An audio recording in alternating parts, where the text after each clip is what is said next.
Hablamos del balance del año en lo político para el gobierno de Milei, pero también las perspectivas de cara al 2025 y también cómo se ubica la oposición en este escenario. Ya nos acompaña Leandro Graglia, quien es consultor político y está junto a nosotros. Gracias, Leandro, por acompañarnos. Un placer. Ariel, un gusto. Gracias. Gracias, Leandro.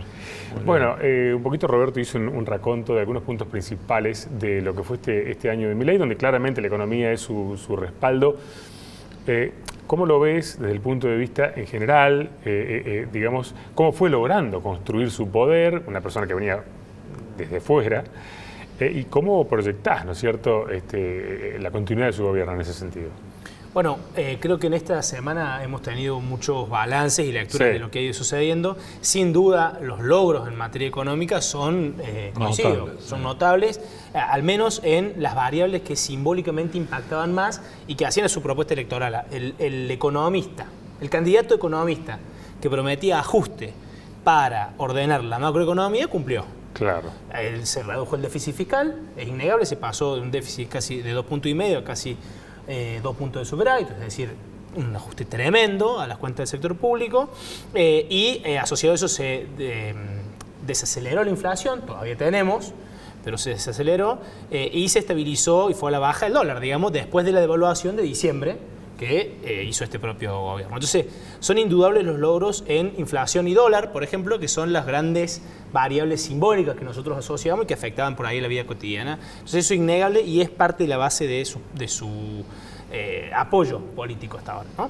Pero también, y esto me parece que es interesante, su forma de construcción política se probó efectiva y poderosa a lo largo del año. Entonces, su capacidad de manejo de agenda, de imponer temas y de encuadrar la discusión pública, se sostuvo a lo largo de todo el año. No solo de encuadrarla, sino de reencuadrarla, en el sentido de que cuando parecía que se le escapaba o que tenía de repente costos del gobierno, logró reinterpretar la situación desde un marco interpretativo propio que le daba a su propia gente y a los votantes más duros y más blandos también, elementos como para digamos, defender la posición. Vos fíjate que cuando Milei asume, la satisfacción general con la marcha de las cosas, que es una pregunta que hace el Observatorio de Satisfacción Política de la Universidad de San Andrés, todos los meses era del 26%. O sea, menos de 3 argentinos cada 10 estaban en general satisfechos con cómo andaban las cosas, y eso hoy subió al 56%. Al 56%. Es decir, casi 6 de cada 10 están contentos con la marcha general de las cosas. La aprobación presidencial, que comenzó en el 54%, termina el año, medida por el mismo instrumento, en el 54% también. Claro. Pese a que tuvo 2 bajas importantes, muy importantes. Sí.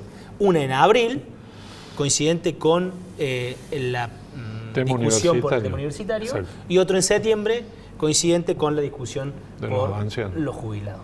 Entonces, fíjate cómo 2 elementos que le hacen perder su imagen, casi por momentos errores políticos, si se quiere, no forzados, porque se derivaban de su postura, digamos, ideológica o programática, le impactan en términos de opinión pública. Pero fíjate esto que decía yo también recién, la capacidad de reencuadrar la discusión y asociar el tema de las universidades a la cuestión de las auditorías, que fue lo que terminó quedando, sí. La discusión terminó ahí, y los jubilados a la cuestión, digamos, del ajuste, de la cuestión de las cuentas públicas. Y además, en relación a lo que decís, también una capacidad de comunicación, porque se lo ve claro en su mensaje, muy firme, y además con el respaldo de que, bueno, lo que dijo lo cumplió, genera cierta expectativa eso. Y eso es muy importante. Yo recién escuchaba lo que nos dices. Sí, sin duda. Y además, lo cierto es que vivimos en una época en la cual la sociedad argentina, como buena parte de la sociedad mundial, solo hay que observar las elecciones de Estados Unidos, las últimas para confirmarlo del todo, empiezan a descreer del artificio de la política, del artificio de la comunicación política. Entonces, se valora la autenticidad, se valora lo genuino, y el presidente ha logrado transmitir que él cree lo que dice. Él dice hay que ajustar, verdaderamente cree que hay que ajustar, y más temprano o más tarde va a terminar ajustando. Hoy, en Argentina, solamente hay otra figura política para quien que tiene esa capacidad, digamos, de decir yo siempre dije esto y ser relativamente creíble, que es Cristina Fernández de Kirchner. Por eso sube, aunque parezca paradójico, la imagen de Cristina Fernández en el país, que viene muy despacito, pero paulatinamente y sin pausa, creciendo en los últimos meses. Claro, y tiene también su núcleo duro que siempre acompaña. Por supuesto, lo que pasa es que de ese núcleo duro, esta es una lectura, pero el artificio, el volumen de artificio que tenía alrededor, digamos que era esta distancia entre lo que dice y lo que hace, le había hecho perder por fuera de su núcleo duro.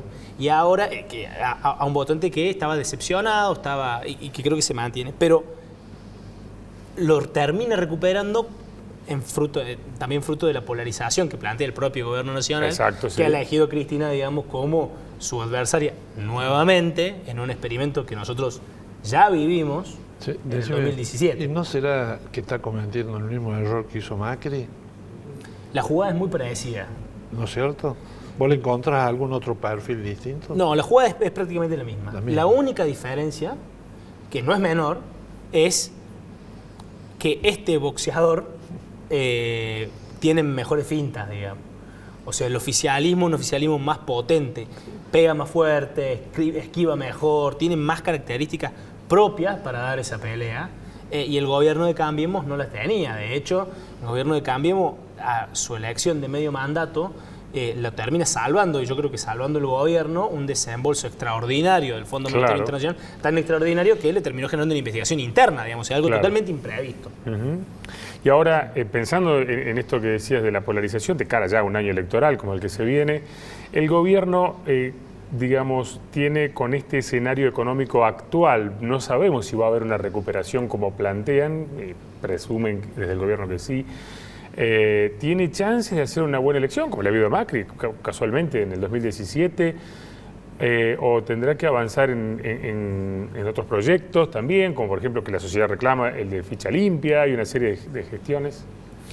Mira, la inflación venía siendo el principal problema económico, el que más voluntades cosechaba. La mayoría de la población decía que ese era el principal problema de la Argentina desde el 2021, sin parar.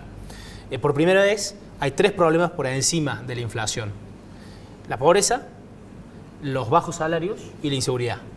Son los 3 temas que más preocupan hoy a los argentinos, medido también por la Universidad de San Andrés. En ese contexto, la pregunta es hasta dónde va a rendir haber aplacado la inflación frente a la próxima prueba electoral. Exacto. Yo creo que va a tener un impacto.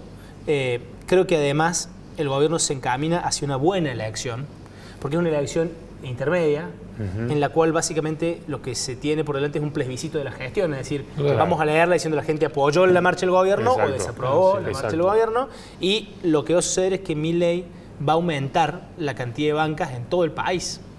Va a hacer elecciones buenas o relativamente decentes, provincia a provincia, y va a ganar bancas que hoy no tiene. Y que le hace mucha falta. Con lo cual la lectura del día, el lunes siguiente, va a ser Milei ganó tantas bancas, con lo cual la lectura del oficialismo va a ser que se ganó más allá, casi te diría, de cualquier resultado. Claro, exacto. De cualquier número, de cualquier guarismo, va a ser un triunfo para la libertad avanzada. Además, el gobierno está convencido de que en junio del año que viene va a impactar con fuerza la recuperación económica. Claro, sí. Es un artículo de fe en el gobierno. No tienen duda de que va a impactar la recuperación económica.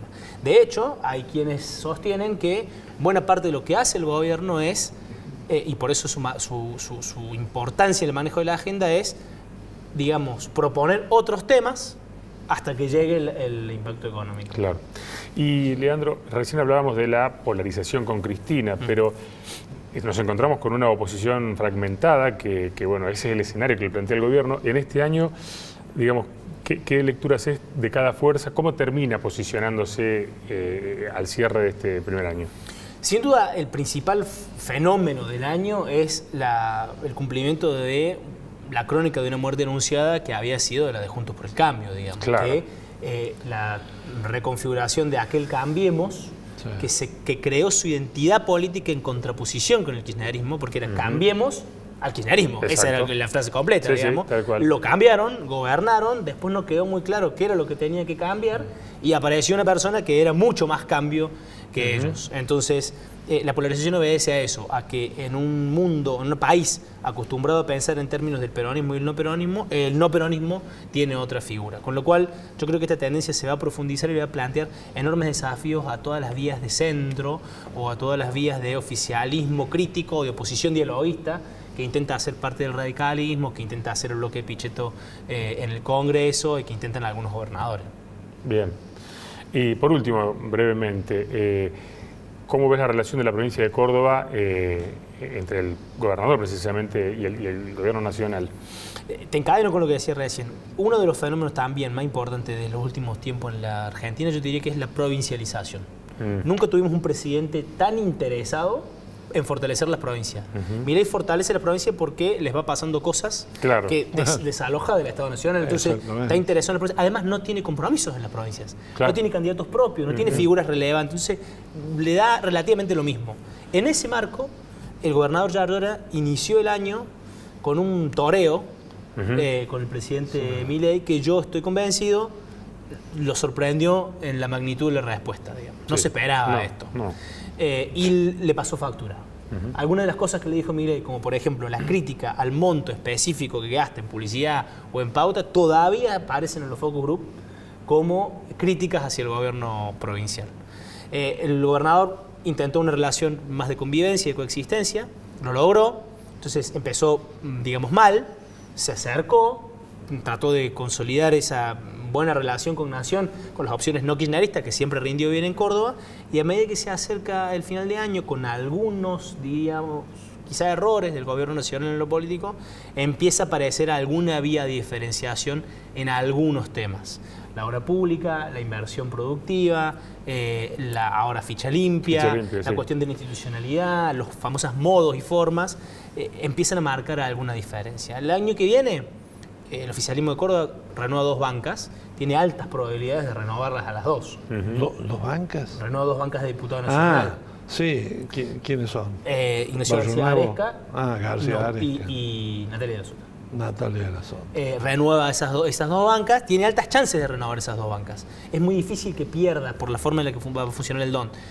Quien va a perder es más probablemente lo que fue Cambiemos, que sacó 5 de los últimos 9 bancas que hubo en juego en el turno anterior, y que muy probablemente no saque tantas, además de la pequeña duda de quién va a encabezar esa lista, sabiendo que, por ejemplo, Rodrigo de Loredo se termine su mandato.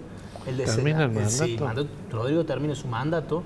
Juez sigue como senador, pero difícilmente Rodrigo de Loredo puede encabezar una lista con La Libertad Avanza adentro, que no tendría incentivo para poner un radical primero, menos a uno que es un oficialismo crítico o una oposición dialoguista. Claro.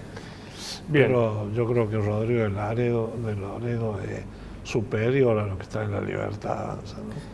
Pero me da esa impresión, ¿no? Tiene mucho más formación. Ahora vos fíjate que va a pasar él en su renovación, cuando él, supongamos que encabeza la lista, va a haber otra lista de La Libertad Avanza por fuera, entonces él va a ser la cara visible de haber perdido 2 o 3 bancas en la provincia de Córdoba, con lo que eso significa de cara al 2027. Bueno, interesante diagnóstico, la verdad que muy claro, como siempre, Leandro, gracias. Un placer que nos acompañes y nos vamos a reencontrar sin dudas. Gracias por la invitación. Gracias a vos, como siempre, un placer.